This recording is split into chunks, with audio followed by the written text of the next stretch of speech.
네, 오늘 함께 볼 말씀은 열왕기상 말씀입니다. 열왕기상 19장 1절에서 21절까지의 말씀.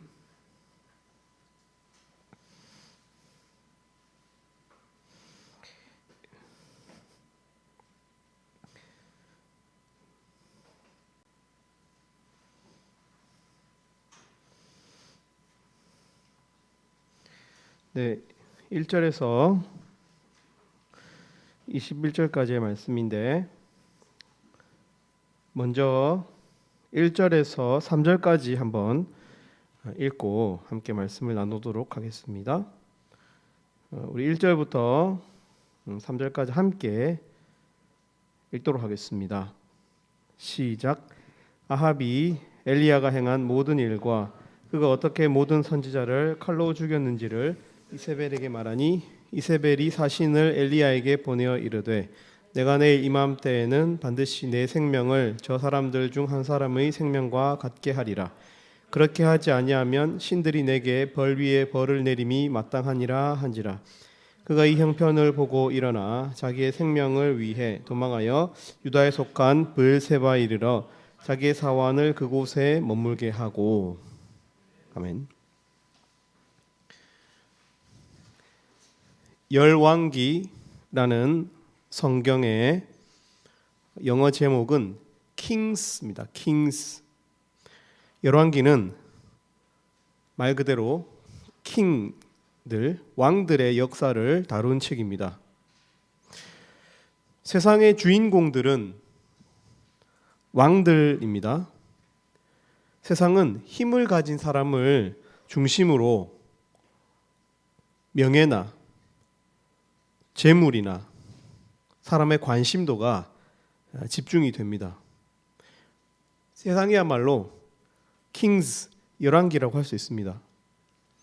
언론이나 사람의 관심, 또 왕, 우리로 치면 대통령, 또 관심의 대통령이라고 할 수 있는 연예인들과 같은 세상의 왕들이라고 할 수 있는 사람들에게 집중됩니다. 그러나 성경은 다릅니다.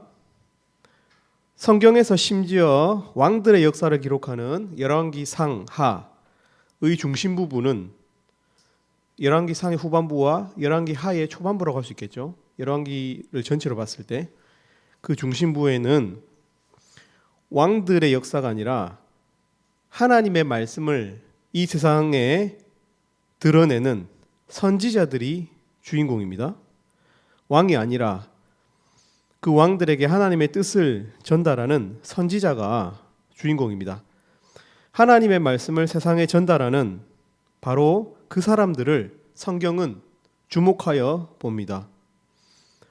캠퍼스에서 하나님의 말씀, 하나님의 뜻을 먼저 알고 전달하는 선지자적인 삶을 사는 사람들이 하나님 앞에서는 주인공이라는 말입니다. 성경의 관점이 이렇다는 의미는 하나님은 왕이 아니라 하나님의 사람들, 종들, 선지자들, 우리들을 집중해서 보신다는 의미입니다. 특별히 오늘 본문에서는 탈진하고 우울한 하나님의 선지자, 하나님의 사람에게 오늘 본문에 관심이 집중되고 있습니다. 그를 치유하시는 하나님의 모습이 그려집니다. 하나님은 어딘가 세상 구석에서 탈진해 있고 우울한 하나님의 사람을 보십니다. 오늘 본문의 엘리야처럼 세상을 등지고 도망가서 숨고 싶어하는 사람들을 주목하시고 천천히 치료하십니다. 오늘 본문에 이 1절부터 3절까지 읽어보면 우리는 이 엘리야의 도망하는 모습이 당황스럽습니다. 왜 그렇죠? 1절에 나오죠. 이 엘리야가 지금 아합이라고 하는 왕이 엘리야가 행한 일을 자기 아내에게, 왕비에게 이르고 있는 내용입니다. 근데 엘리야가 어떤 일을 했습니까? 모든 선지자를, 그러니까 바알과 아세라 우상의 선지자를 칼로 죽이고, 그죠? 우리가 열왕기서를 19장만 보지 않습니다. 열왕기서를 처음부터 보면 18장의 내용에서 엘리야가 갈멜산에서 바알과 아세라 선지자 850명과 1대 850의 대결을 하는 용기 있는 모습을 그리고 있습니다. 거기서 엘리야는 하나님의 불에 의한 하나님의 기적에 의한 승리를 경험합니다. 그리고 거침이 없이 바알과 아세라의 선지자를 잡아 죽이는 아주 급진적이고 용기 있고 공격적인 모습을 보여줍니다. 그뿐만이 아닙니다. 그 장에는 2년간의 오랜 기근을 폭풍 후 바람과 비, 폭우로 끝을 내는 엘리야의 손을 통해서, 엘리야의 기도를 통해서 끝을 내는 하나님, 엘리야의 엄청난 스케일의 사역의 모습이 그려지고 있습니다. 불, 바람, 비, 피비린내가 진동하는 엄청난 스케일의 모습이 열왕기상 18장의 엘리야의 모습이었습니다. 그런데 여러분 보십시오. 오늘 본문에서 기껏 당시의 왕비였던 이세벨의 이 위협 앞에 아합이 자기 아내에게 이제 이르니까 이 이세벨이 내가 저 사람의 생명을 죽은 사람들과 같이 만들겠다 이렇게 엄포를 놓았죠. 그런데 이 말 앞에 자기 생명을 위해서 도망하는 이 엘리야의 극적인 쪼그라듦은 우리를 당황스럽게 합니다. 18장에 용기 있게 행동하는 그 거대한 엘리야가 일순간 작아져 있습니다. 그리고 그는 3절에 보면 브엘세바라고 하는 곳까지 도망갑니다. 그가 원래 활동하던 지역은 이스라엘의 최북단 갈멜산 그리고 사마리아였습니다. 그러나 브엘세바는 이스라엘의 최남단입니다. 얼마나 다급하고 비겁한 모습으로 빠르게 남쪽까지 도망하는지 보여주고 있습니다. 오늘 본문은 하나님께 쭉 쓰임받으면서 승승장구했지만 어떤 이유에서든지 우울해져 있는, 겁에 질려 있는, 탈진해 있는 엘리야의 모습을 봅니다. 우리는 이렇게 탈진 상태, 우울감에 허덕이고 있는 사람들이 어떻게 하나님 앞에서 나음을 받을 수 있는지 이 열왕기상 19장 말씀을 통해서 배워야 합니다. 엘리야를 치유하시는 하나님의 치유를 우리의 것으로, 자신의 것으로 만들어야 합니다. 18장에서 바알과 아세라가 아닌 하나님만이 온 세상의 창조주임을 드러내고 역사적 승리를 엘리야가 거두었지만 그는 한 사람의, 정말 한 여인의 이렇게 겁을 주는 이 위협 앞에 한없이 쪼그라들었습니다. 그죠? 갑작스럽게 탈진을 했어요. 우울해져 버렸어요. 여러분, 무엇이 엘리야를 이처럼 지치게 만들었을까요? 오늘 본문에 보면 아합 왕이 엘리야가 했었던 일을 이렇게 고자질하는 장면이 나옵니다. 여러분, 18장의 마지막에 보면 아합과 엘리야가 화해를 했던 것을 볼 수 있습니다. 극적인 화해를 했어요. 오늘 고자질하고 있는 이 아합이 사실은 18장에서 끝에서 엘리야와 화해를 했습니다. 그리고 엘리야는 그 관계의 회복의 의미로 아합을 에스코트해서 사마리아 성까지 이렇게 보내줍니다. 그런데 아합이 오늘 본문에서 엘리야를 배신한 것입니다. 갑자기 엘리야의 등을 친 것입니다. 그리고 이 이세벨의 이 독소적인 사악함이 또 보여지고 있습니다. 여러분, 엘리야는 관계가 좋아진 아합 왕에게 기대를 걸었을 것입니다. 그러나 다시 한번 그는 이 아합이 어떻게 합니까? 배신을 해요. 이것은 매우 고단수적이에요. 왜냐하면 아합이 직접 엘리야를 손볼 수 있지만 그렇게 되면 하나님의 사람으로 드러난 이 엘리야를 죽인 왕이라고 하는 이 오명을 뒤집어 쓸 수 있기 때문에 어떻게 합니까? 한꺼풀 비키는 것이죠. 잠깐 자기 아내의 손을 통해서 이 엘리야를 손보려고 하는 것입니다. 자기 손에는 피를 묻히지 않으면서 엘리야를 처단하려고 하는 이 간사함, 이 간교한 배신. 이렇게 우리는 관계의 파괴를 경험할 때 힘이 빠집니다. 외로움이 커집니다. 여러분, 엘리야는 실제로 외로웠습니다. 갈멜산에서 여호와의 선지자로서 자신은 혼자였습니다. 1대 850의 구도로서 싸웠습니다. 참 외로운 구도였습니다. 그런데 이때 자신의 손을 잡아준 아합 왕과의 이 관계의 회복은 얼마나 그것을 의지하는 마음이 엘리야에게는 컸을까요? 그러나 다시 한번 그 기대를 걸었던 사람에게 배신을 당할 때 기대감으로 원래 있던 그 외로움을 잠깐 지운 상태였기 때문에 똑같은 외로움, 똑같은 처지인 것을 깨닫게 되어도 과거와는 다르죠. 한번 기대를 크게 했었기 때문에 더 이상은 감당할 수 있는 수준의 이 외로움이 아닌 거예요. 사람을 우울하게 만드는 것입니다. 이런 배신들이. 세상에서 우리는 이렇게 힘이 빠지기 쉽습니다, 여러분. 여러분, 그러나 이것은 지극히 자연스러운 구도입니다.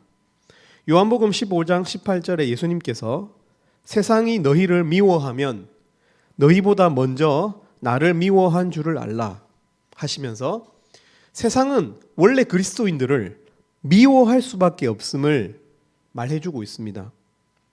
세상은 그리스도인을 미워합니다. 왜 그렇습니까? 세상은 의로움을 싫어하거든요. 의로운 척하는 것이죠. 자기의 명예를 위해서. 죄를 사랑합니다. 여러분, 이게 세상의 본질입니다. 죄를 사랑하는 것. 악함을 싫어하는 것 같습니까, 세상이? 그렇지 않습니다. 세상은 악함을 좋아합니다. 죄를 사랑해요. 그러니까 그 죄를 미워하시는 그리스도를 그들은 대적하게 되어 있습니다. 미워하게 되어 있습니다. 그러니까 우리가 그리스도를 사랑할 때 그 그리스도인들도 세상에게 미움을 받게 되어 있다는 뜻입니다. 여러분, 이 사실을 알아야 됩니다. 이 세상은 눈에 보이는 것이 다가 아닙니다. 영적입니다. 우리는 순진하게 세상을 중립적으로 본다면 상처를 받게 됩니다. 우는 사자와 같은 원수 마귀가 있습니다. 마귀의 관계가 있습니다. 만약 우리가 미움을 절대로 받지 않겠다고 결심하면 우리는 세상과 같아지면 됩니다. 말씀과 결이 조금 달라져 버리는 것입니다. 미움받지 않는 삶. 여러분, 그러나 우리가 우리의 정체성을 선명하게 할 때 절대로 그럴 수가 없습니다. 우리는 하나님을 사랑하기 때문에 죄를 미워해야 합니다. 그것이 바로 우리의 정체성입니다. 이세벨적 이 세상의 사악함, 아합적 이 세상의 배신, 여러분 이것을 미리 알고 있어야 됩니다. 여러분. 3절에 보면 이 엘리야는 사환을 두고 브엘세바에 이르러 자기 사환을 그곳에 머물게 하고 자기 자신은 광야로 들어갔습니다. 광야로. 사람을 만나지 않으려고 합니다. 그냥 어디 숨으려고 합니다. 누구 만나지 않고 숨으려고 해요. 북쪽의 선지자가 남쪽 끝 브엘세바보다 더 남쪽으로 내려가고 있는 것입니다. 4절에 보십시오. 4절에 보면 엘리야가 이렇게 기도합니다. 자기가 죽기를 원하여 이르되 여호와여 넉넉하오니 지금 내 생명을 거두시옵소서. 우울한 엘리야의 모습을 볼 수 있습니다. 자살 충동을 느끼는 엘리야를 봅니다. 죽고 싶다고 기도합니다. 죽고 싶다는 기도는 모세, 예레미야, 욥, 요나와 같은 하나님의 사람들도 했었던 그런 기도입니다. 자살은 죄입니까? 죄가 될 가능성이 큽니다, 여러분. 이런 기도 하시면 안 됩니다. 그러나 너무 사람이 힘들면 이런 기도도 했다고 성경이 이야기하고 있는 것입니다. 자살하면 지옥에 갑니까? 예, 여러분 안 갑니다. 그러나 이제 이것이 죄가 될 가능성이 크죠. 자살하면 지옥에 갑니까? 저는 안 간다 쪽에 이렇게 무게 중심을 둡니다, 사실은. 그러나 오늘은 자살에 대한 설교가 아니니까 혹시 거기에 대해서 신학적으로 좀 궁금하신 분들이 있다면 저에게 개인적으로 찾아와서 궁금증을 해결하시길 바랍니다. 아무튼 오늘 본문에서는 왜 엘리야가 이런 탈진의 상태, 죽고 싶어 할 정도의 상태가 되었는가, 이것이 중요합니다. 우리는 앞에서 세상의 이 간사함에 잠깐 속았던, 정말 배신할 것 같지 않았던 그 관계 회복에 바로 배신을 당한 이 엘리야의 모습을 보았습니다. 그리고 또 18장과 19장을 연달아 본다면 엘리야가 왜 이렇게 탈진해 있을까요? 이것을 의학적으로 아드레날린 과다 분비 우울증이라고 부를 수 있습니다. 포스트 아드레날린 디프레션. 무슨 말이냐면 큰 일을 경험할 때 사람이 아드레날린이 아주 과다하게 분비가 되죠. 그러나 그 일이 끝나고 나면 순간 사람이 허무해집니다. 그죠? 큰 일을 이룬 사람이 허무함을 극적으로 느끼는 느낌을 아드레날린 과다 분비 우울증이라고 부릅니다. 엘리야는 엄청난 일을 경험했습니다. 갈멜산에서 바알과 아세라의 선지자들을 이기고 2년간의 기근을 순간 엄청 큰 폭우로 바꾸는 엄청난 일을 경험했습니다. 근데 여러분 어떻게 됐습니까? 그 결과 얻은 사람이 있나요? 그 자연 현상은 끝이 났어요. 그러나 아무런 결과를 얻지 못한 것입니다. 정말 스케일이 큰 일이었지만 이스라엘에서 중요한 이 아합 왕의 마음을 얻지 못한 거예요. 그러니까 이 엘리야는 아무것도 한 것이 없다고 느꼈습니다. 우리는 큰 일을 치르고 나면 알 수 없는 공허함을 느낍니다. 그 큰 일에 자신의 가치를 투영하는 것입니다. 자기 자신의 가치를 거기에 투영하는 거예요. 그런데 그 일이 끝나고 보니 아무것도 아니었음을 경험할 때 거기 자신의 어떤 가치를 투영했기 때문에 자신의 가치가 순간 제로로 느껴지는 그런 경험을 하는 것입니다. 엘리야는 이런저런 일들로 엄청난 탈진을 경험하고 있습니다. 여러분, 그렇다면 하나님은 이런 탈진한 하나님의 사람에게 우울감에 빠진 세상에서 힘을 뺀 이 하나님의 사람을 죽고 싶어하는 이 하나님의 사람을 하나님께서 어떻게 하실까요? 자살 기도를 하다니 저주하시고 그 자리에서 죽일까요? 그렇게 하지 않았습니다. 그죠? 오늘 5절에 보면 엘리야가 광야에서 로뎀 나무라고 하는 이 종류의 나무 아래에서 잡니다. 로뎀 나무는 제가 네이버 이미지에서도 찾아보았는데 커봐야 1m 50, 150cm 제 키보다도 작은 관목입니다. 그러나 약간 넓게 퍼지기 때문에 사람 한 명 정도가 그 아래에 누워서 태양을 피할 수 있는 그런 나무입니다. 그러니까 큰 나무는 아니고요. 아주 처량한 모습이죠, 그죠? 작은 이 식물 하나를 의지해서 잠을 자는 이 엘리야의 처량한 모습을 보고 있습니다. 여러분, 우울증에 걸린 사람은 처음에는 잠을 못 자다가 한동안 잠을 못 이루는 그런 삶을 살게 돼요. 그러나 어떤 시점에 이르면 그 전에 체력 소모 그리고 영력 소모가 너무 컸기 때문에 아무것도 하지 않고 잠만 자려고 하는 경향이 있습니다, 여러분. 사람을 만나지 않고 사환도 자기에게 가장 가까웠던 사람도 내어버려두고 잠만 잡니다. 쉽게 말하면 처량한 폐인이 된 이 엘리야의 모습을 보여주고 있습니다. 여러분 근데 가만히 생각해 보세요. 로뎀 나무 한 그루가 있었다는 것은 처량한 엘리야의 신세를 보여주는 것이기도 하지만 동시에 이 작은 나무 한 그루라도 태양을 피하기에는 한 사람을 위로하기에는 태양으로부터 위로하기에는 이 작은 나무 하나라도 충분하다는 의미이기도 합니다. 하나님은 알고 보면 항상 우리에게 적절한 것을 우리 곁에 두십니다. 기억하십시오. 하나님은 적절한 도움, 적절한 위로를 사람에게 공급하십니다. 그리고 그를 보살필 준비를 하십니다. 다만 스케일이 큰 우리가 로뎀 나무 한 그루를 아주 처량한 모습으로 보고 있는 것이죠. 관점을 바꾸면 이는 하나님의 섬세한 돌보심이라고도 볼 수 있습니다.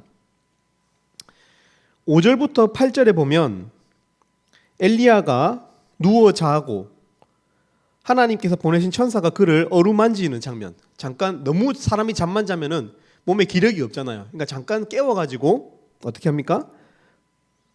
구운 떡, 숲에 구운 떡과 물 한 병을 반복해서 주십니다. 여러분 불맛 아시죠? 숯에 구운 음식은 아무리 피곤한 사람이라도 꿀떡꿀떡 잘 넘어가요. 이 훈연한 음식들은 잘 넘어갑니다. 그죠? 그리고 하나님께서 그렇게 크신 하나님이라고 해서 엄청난 엄청난 양의 물, 시냇물을 주시는 것이 아니고 물 한 병, 정량의 물 한 병을 주십니다. 스트레스와 우울증에 빠진 사람은 기본적으로 잘 자고 잘 먹어야 돼요. 여러분 잘 보십시오. 천사들이 어루만졌다는 표현도 나옵니다. 그리고 숯에 구운 떡, 아주 퍼스널한 개인적인 섬세한 돌보심이라고 할 수 있습니다. 하나님 나는 크니까 막 다 때려주는 게 아니고 필요한 것을 적절하게 공급하시는 하나님이 얼마나 섬세한 분인지 우리는 발견할 수 있어야 됩니다.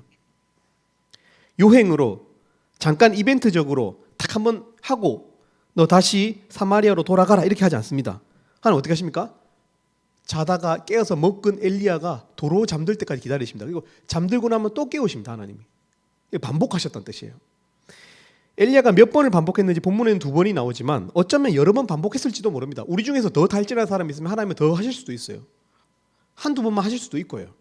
무슨 말이냐면 엘리야의 상태를 정확하게 아신다는 거예요. 하나님께서. 엘리야의 상태에 따라서 하나님께서 그 돕는 방법, 돕는 횟수가 달라지고 있다는 것입니다. 엘리야를 아시고 엘리야를 위하시는 하나님의 모습을 볼 수 있습니다. 그렇게 엘리야 육신을 회복시키시는 하나님의 모습을 봅니다. 엘리야 육신이 점점 회복되고 있어요. 말할 기운이 생겨요. 그렇다면 육신이 회복된 이 엘리야의 영혼을 하나님께서 어떻게 회복시킬까요? 하나님께서는 탈진했을 뿐만 아니라 심각한 우울감에 빠지고 패배감, 배신감에 빠져 있는, 그래서 아무것도 하기 싫어하는, 죽고 싶어하는 이 엘리야의 영적 상황을 어떻게 회복시키실까요? 이 하나님께서 주신 음식물과 함께 힘을 낸 이 엘리야가 하나님의 산 호렙에 이르렀습니다. 무슨 말이냐면 엘리야가 더 남쪽으로 갔다는 뜻입니다. 이제는 하나님을 만났으니까 잠깐 북쪽으로 가는 게 아니고 더 갔어요. 아직도 그 마음에는 더 멀어지고 있는 거예요. 자기 사역지에서 더 멀리 가고 싶어하는 이 엘리야의 모습. 남쪽 끝까지 가서 결국에는 호렙산까지 갑니다. 브엘세바보다 더 남쪽입니다. 이스라엘의 국경을 넘어가 버렸어요. 그의 사역지에서 아주 멀리 떨어진 곳, 하나님은 이를 허락하십니다. 영적인 회복을 위해서. 엘리야의 영적 회복을 하나님 원하십니다. 그리고 9절에 엘리야가 그곳 굴에 들어가 거기서 머물더니 여호와의 말씀이 그에게 임하여 이르시되 엘리야야 네가 어찌하여 여기 있느냐. 여러분 어떻습니까? 엘리야의 영적 회복이 어떻게 시작되고 있습니까? 하나님이 엘리야를 만나고 계십니다. 육신의 회복이 된 사람이 그걸로 끝일까요? 절대로 그렇지 않습니다. 육신의 회복은 쉽습니다. 밥 잘 먹고 하룻밤 잘 자면 우리 체력이 금방 돌아오는 거 많이 경험했을 것입니다. 그러나 우리 의지가 다시 돌아오고 열정이 회복되는 것은 쉬운 일이 아니에요. 영적으로도 회복이 필요해요. 의지의 회복이 필요합니다. 여러분 영적으로 어떻게 우리가 회복할 수 있을까요? 아주 간단하게 성경은 말하고 있습니다. 하나님을 만나야 됩니다, 여러분. 하나님을 만나야 합니다. 간단합니다. 하나님을 만나야 합니다. 저는 오늘 애써 찬양하면서도 드럼으로 했지만 일을 했지만 하나님을 만나고 싶었습니다. 그래서 하나님께 기도하는 마음으로 하나님 내 찬양을 들으신다는 믿음으로 하나님을 만나면서 찬양하고 싶었습니다. 여러분. 이 시간도 저는 스피커지만 하나님을 만나고 싶습니다. 하나님이 어디든지 계시다는 것은 지적으로 알고 있지만 정말 내 마음이 하나님을 찾고 하나님을 만나고 싶습니다. 여러분 하나님을 만나야 우리 영혼이 회복됩니다. 하나님은 엘리야에게 네가 어찌하여 여기 있느냐 이렇게 묻고 계십니다. 너의 사역지에서 아주 떨어진 이곳에 왜 있느냐? 네가 있어야 할 곳은 북쪽 이스라엘 사마리아가 아니냐? 이곳까지 허락하신 호렙산까지 브엘세바까지 도망하는 것을 하나님 허락하셨어요. 그리고는 다시 물으십니다. 하나님은 몰라서 물으신 것이 아닙니다. 결코. 그죠? 앞뒤 정확성 하나님이 몰라서 엘리야에게 물으신 것이 아닙니다. 궁금해서 물으신 것이 아닙니다, 여러분. 엘리야 스스로 자기 성찰을 할 수 있도록 덮고 계신 것입니다. 마치 죄 지은 아담에게 그를 각성케 하시고자 네가 지금 어디 있느냐라고 물으신 것과 같습니다. 나는 지금 무엇을 하고 있지? 라는 이 각성은 쉬운 각성이 아닙니다, 여러분. 그런 습관적인 각성을 할 가능성이 있죠. 우리가 현자타임, 습관적 현자타임. 그러나 하나님 앞에서 정말 진지하게 다시 돌이키기를 바라는 마음으로 자기를 성찰하는 것은 쉬운 것이 아닙니다, 여러분. 하나님을 만날 때 일어나는 일들 중에 하나는 자기가 있어야 할 곳, 자기가 해야 할 일에 대해서 다시 확인하게 된다는 것입니다. 여러분들의 영적 좌표는 어떠합니까? 어디 계십니까, 여러분? 이때 이 엘리야의 유명한 대답이 나옵니다. 우리 10절 말씀, 19장 10절 말씀을 다 같이 한번 읽어보도록 하겠습니다. 19장 10절 말씀 시작. 그가 대답하되 내가 만군의 하나님 여호와께 열심히 유별하오니 이는 이스라엘 자손이 주의 언약을 버리고 주의 제단을 헐며 칼로 주의 선지자들을 죽였음이오며 오직 나만 남았거늘 그들이 내 생명을 찾아 빼앗으려 하나이다. 여러분 여기 보세요.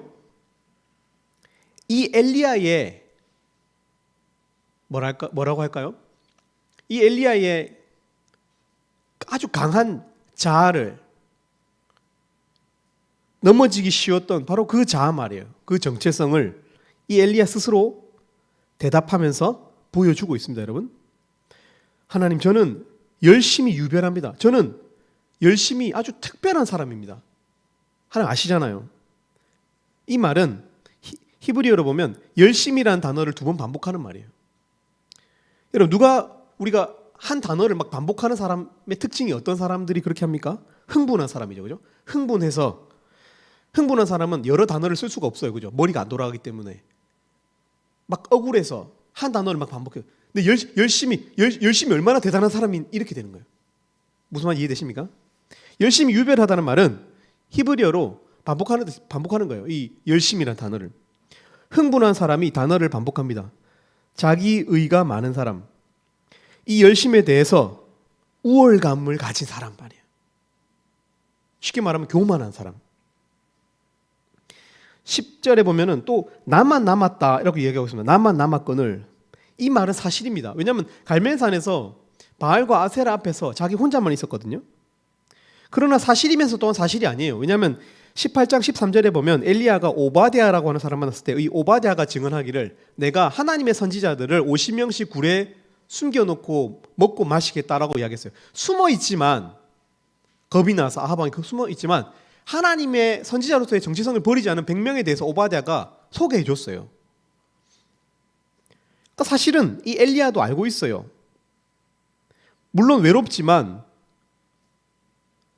그죠?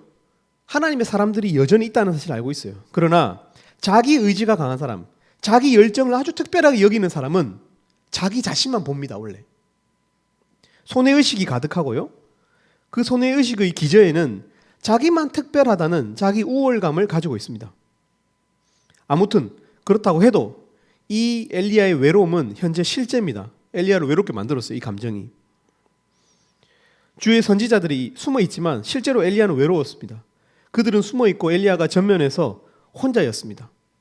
엘리야는 교만하기도 했지만 실제로 외롭고 열심히 뜨거운 사람이 맞아요. 여러분, 이제야 엘리야가 이렇게 엄청난 스케일이 큰 승리를 거두고도 갑작스럽게 한 여인의 말에 의해서도 고꾸라질 수 있었던 이유를 알 것 같습니다. 그는 훌륭한 사람이었지만 자아가 매우 경직되어 있고 교만한 그런 사람이었던 거예요. 숨어있는 사람은 사람 취급도 하지 않는, 다른 사람은 볼 줄 모르는 고집불통의 모습을 가지고 있었어요. 자기 자신을 믿는 자기 확신이 아주 많은 사람이었어요. 그렇게 일사천리로 바알과 아세라의 선지자를 고민 없이 잡아서 죽이려고 하고 잡아 죽일 수 있는 이 결단력이 어디서 나옵니까? 강한 자기 의지에서 나와요. 자기 우월감, 교만함, 그 공격성 말이에요. 그러나 이런 사람들이 꼬꾸라질 때는 한순간에 꼬꾸라지는 거예요. 배신을 경험하고. 아합이 그렇게 비를 피해서 궁으로 갈 때 엘리야가 그 앞에서 아주 격하게 달리면서 아합을 에스코트하는 모습을 보면 엘리야의 성정을 느낄 수 있어요. 엘리야가 얼마나 이 관계를 소중히 여기고 지금 이렇게 다시 회복된 이 아합과의 관계를 기대를 걸었는지 우리가 느낄 수 있다고요. 물론 초자연적인 하나님의 도우심 가운데서 그런 일을 했지만 엄청난 관계의 어떤 이 유니티를 느낄 수가 있는 것입니다. 그렇게 아합 왕을 에스코트했어요. 그렇게 왕과 관계가 회복되고 이제 이스라엘 나라가 회복될 줄 알았을 거예요. 엘리야, 열정이 많은 이 사람이. 그러나 완전히 단 한 번에 꼬꾸라지고 말았어요. 여러분, 지나친 자기 확신을 가지고 있는 사람, 그래서 영적으로 교만한 사람, 그런 사람들은 그 영적인 기세가 급락하는 거예요. 급락. 여러분, 그런데 하나님께서 어떻게 무엇을 보여주셨는지 아십니까? 엘리야를 잠깐 바깥으로 이끌어냅니다. 그리고 나서 마치 하나님께서 엘리야를 만나 주실 것처럼 어떻게 하십니까? 산을 가를 만한 바람을 보여주세요. 산을 가를 만한 바람을, 산이 갈라질 것 같은 바람이 불어왔어요. 엘리야는 예상했을 거예요. 스케일이 큰 엘리야, 호연지기를 가지고 있고 여전히 퍼포먼스적인 엘리야 말이에요. 이벤트를 좋아하는 엘리야는 이 바람 가운데서 하나님이 오시려나 보다 생각했을 거예요. 그러나 성경 말씀 선명하게 여호와께서 계시지 않았다고 얘기하고 있어요. 여호와가 계셔야 되니까 계시지 않았다는 말을 하고 있는 것입니다. 바람 가운데. 그리고 또 불로도, 그죠? 지진으로도 하나님 엄청난 스케일이 큰 바람, 지진, 불 이런 것들을 연거푸 보여주시지만 하나님은 거기도 계시지 않았다고 성경 기록하고 있습니다. 하나님께서 어떤 작업을 하고 계신 걸까요?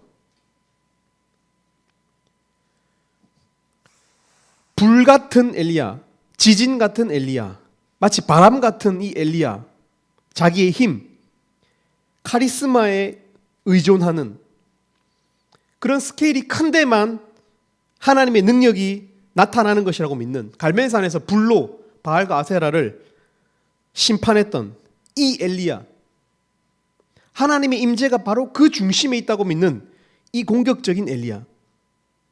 근데 하나님께서 그 스케일이 큰데 하나님이 임재하고 계시지 않다고 말하고 계신 것입니다. 그리고 다시 여러분, 세미한 음성이 들려옵니다. 세미한 음성이 들려옵니다.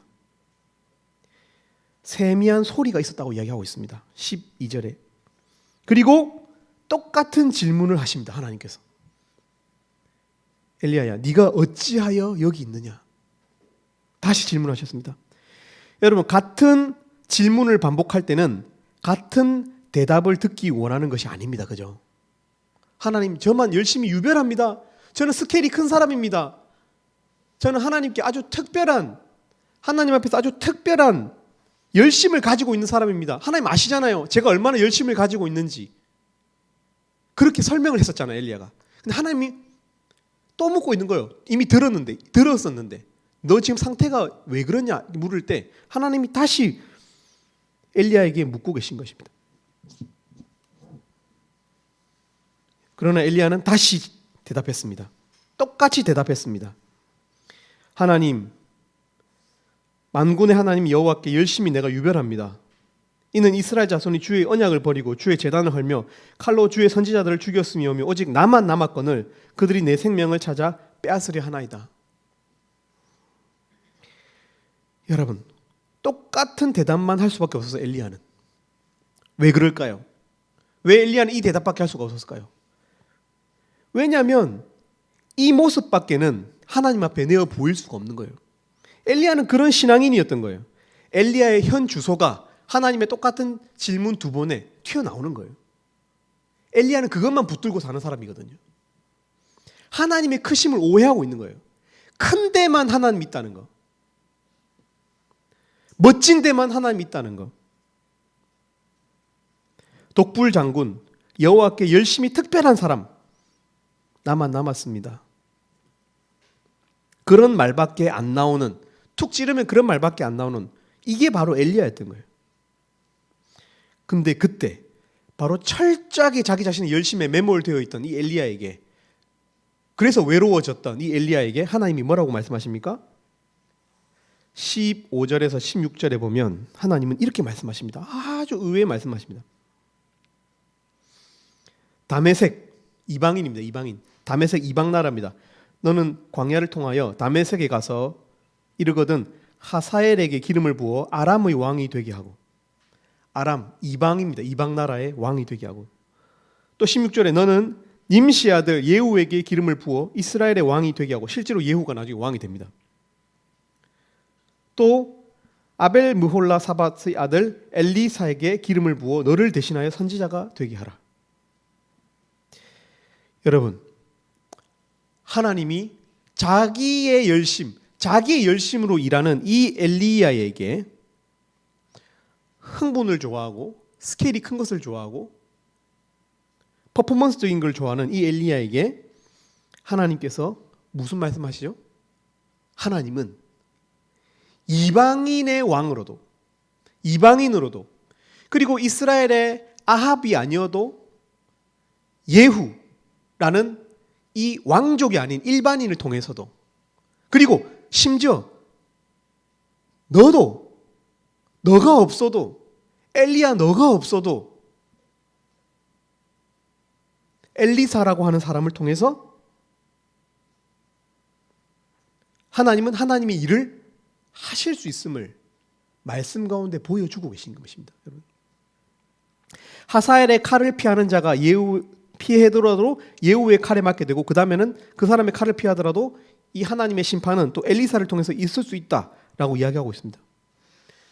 여러분, 얼마나 하나님이 크신지 느껴지십니까? 불보다, 지진보다, 바람보다, 갈멜산에 그 축축 젖은 소를 다 핥았다고 되어 있거든요. 이 불이 핥았다. 핥는 불보다, 엄청난 폭우보다, 물론 그것도 하나님의 일하심이시지만, 하나님께는, 하나님의 크심은 이 엘리야의 상상과 엘리야의 스케일을 완전히 넘어가고 있는 거예요.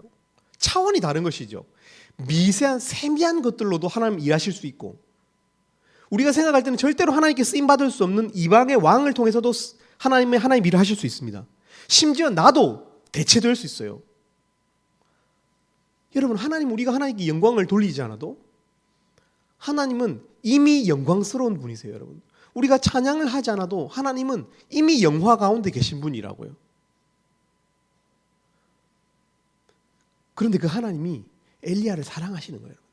엘리야는 사랑받는 하나님의 종인 거예요.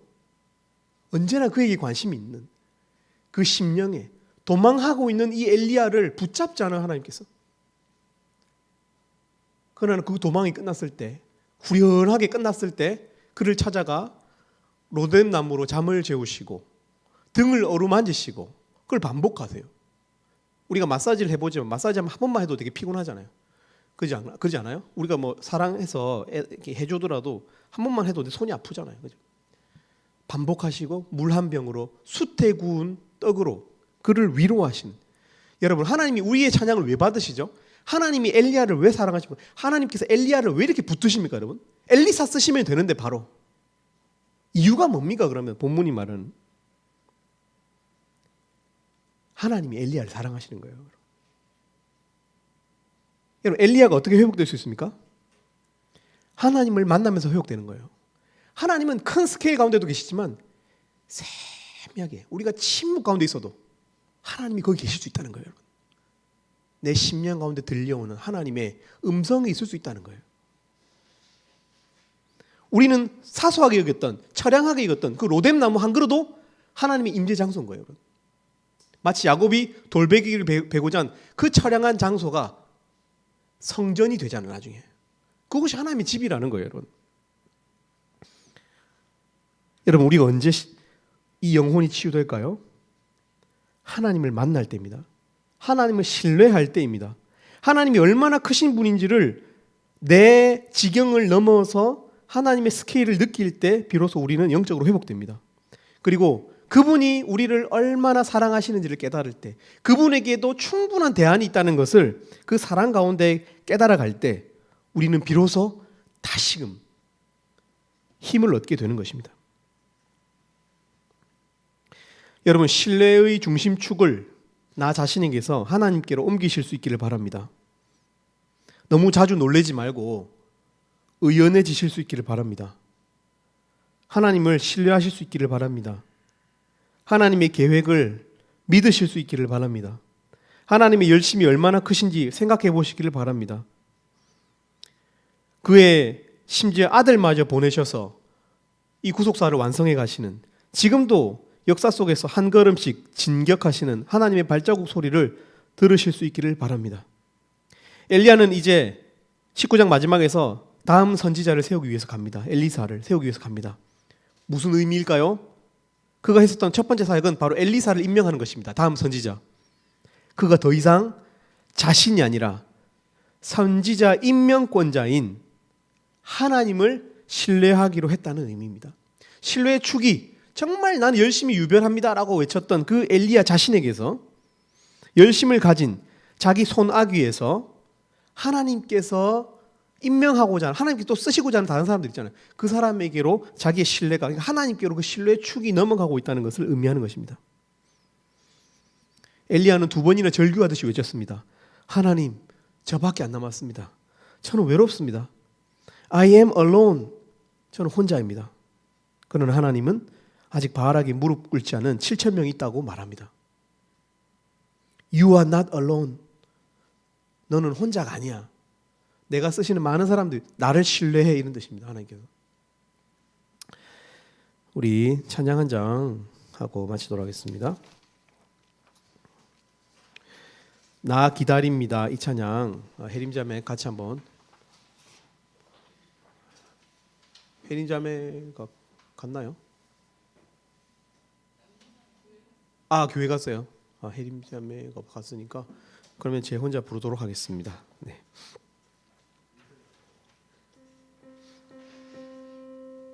민선이구나. 민선이 가고 혜림이 치고 있구나. 네. 마스크를 쓰고 있으니까. 네. 죄송합니다. 혜림자매 부르면서 치면 되겠다, 그죠? 제가 찬양을 잘 몰라서. 근데 가사가 오늘 본문에 잘 어울리는 것 같아서 뭐 영준 학사님도 성령의 이끄심 가운데 성공했겠죠. 네. 말을 하진 않았는데 우리 같이 한번 이 찬양 하나님께 고백하듯이 불러보겠습니다. 나 기다립니다. 내 영혼 지치고 더 이상 견뎌낼 힘조차 없어도 그러나 내 맘은 주 신뢰합니다. 주님만 내 삶의 주인 되시. 한 번 더 나 기다립니다. 나 기다립니다. 내 영혼 지치고 더 이상 견뎌낼 힘조차 없어도 그러나 내 맘은 주 신뢰합니다. 주님만 내 삶의 주인 되시니 주를 기다려 내 영혼 잠잠히 의심의 파도 덮쳐와도 흔들리지 않고 서서 주만 바라보리라. 주를 기다려 폭풍 속에도 주음성 내게 멀어도 주 날 인도하시리니 주만 의지. 한 번 더 주를 기다려 주를 기다려 내 영혼 잠잠히 의심의 파도 덮쳐와도 흔들리지 않고 서서 주만 바라보리라.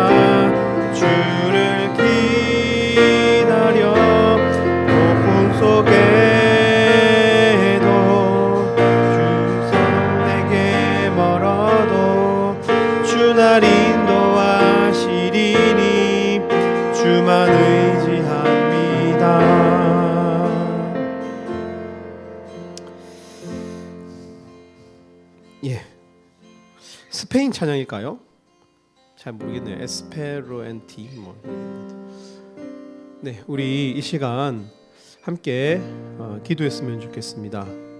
먼저는 우리가 이 시간 하나님 앞에서 예배하는 것임을 잊지 말고 그 하나님을 우리 마음속에 또 우리의 발 앞에 바로 모시고 서는 이 영적인 상상이 있었으면 좋겠습니다. 하나님 앞에 그냥 만약 하나님을 우리가 만난다면 무슨 기도의 제목이 그렇게 장황할 필요가 있을까요?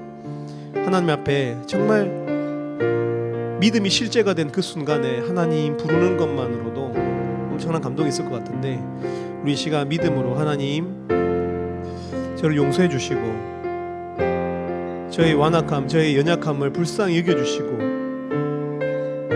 새 힘을 주시고 또 내가 사랑하는 사람들을 도울 수 있는 새 힘 하나님 그 사명을 다시 회복시켜 주시옵소서 기도했으면 좋겠고요. 또 우리의 중보 기도가 필요한 사람들이 있을 줄 압니다. 사랑하는 가족들과 또 돕고 있는 양들과 여러분의 기도 가운데 늘 품는 바로 그 사람들을 위해서 이 시간 한 2-3분 정도 기도했으면 좋겠습니다. 기도하시겠습니다. 아버지 하나님, 이 시간 저희가 사랑하는 우리 주님 앞에 엎드려 예배합니다. 우리를 위해서 자기 아들까지 아끼지 않고 주신 이가 정말 그와 함께 좋은 것을 아끼지 않고 주실 줄 믿습니다. 탈진한 엘리야를 도우셨던 하나님의 모습을 우리가 이 시간 봅니다. 아버지 하나님, 주여 우리가 하나님의 사랑을 확신하고 싶지만 우리의 믿음이 너무 연약하여서 하나님을 바라보지 못하는 순간들이 너무 많습니다. 하나님, 그러나 이 시간 정말 우리 예배를 받으시는 또 받으시기 합당한 분이 하나님 분임을 이 시간 고백합니다. 하나님, 우리 예배를 받아주시옵소서. 주여 이 죄인의 이 못남을 이 괴수 중에서도 가장 괴수 같은 이 죄인된 하나님이 하나님 저를 용서하여 주시고 아버지 하나님 이 생명을 연장해 주시되 정말 이 끝끝내 이 인생의 끝에서 아버지 하나님 하나님을 배신하지 않고 하나님 앞에 열심히 다시금 새로워져서 하나님을 섬기는 자로 설 수 있도록 하나님 축복해 주시기를 원합니다. 사랑하는 우리 ESF 형제자매들을 축복해 주시고 탈진한 자들, 우울한 자들, 그래서 스스로 비겁하고 처량하게 도망가고 있는 자들 하나님 용서해 주시고 사랑하는 우리 이 형제자매들 회복시켜 주시기를 원합니다. 하나님, 우리 부산회관이 이 영남 지역에서 장자회관인 것을 압니다. 하나님, 그러나 우리가 스스로 힘을 내지 않으면 그 다른 지구도 도울 수 없고 우리 양떼들도 도울 수 없는데 하나님 저에게 힘을 주시기를 원합니다. 우리의 사명이 다시 커질 수 있도록 도와주시고 하나님 주시는 힘으로 다시 그 믿음의 분량대로 그 크기대로 다시 하나님의 일을 감당할 수 있도록 하나님 축복해 주시기를 원합니다. 하나님 도와주시옵소서. 이 모든 말씀 우리 주 예수 그리스도 이름으로 기도합니다. 아멘.